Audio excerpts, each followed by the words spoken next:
Welcome back to another technical deep dive here in the debug zone. Today we're tackling a big question and breaking it down with insights from other users. Hopefully this clears up some misconceptions and helps you get the answer you need.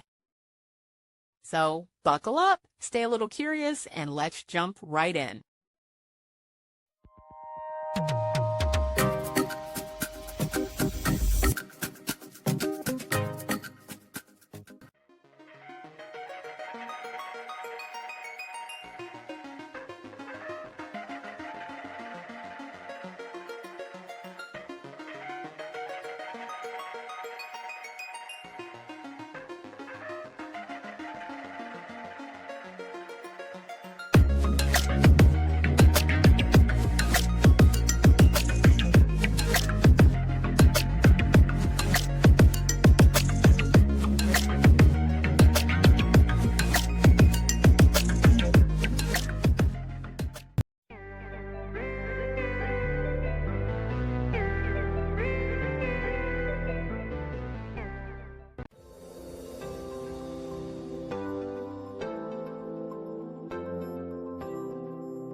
And that's a wrap.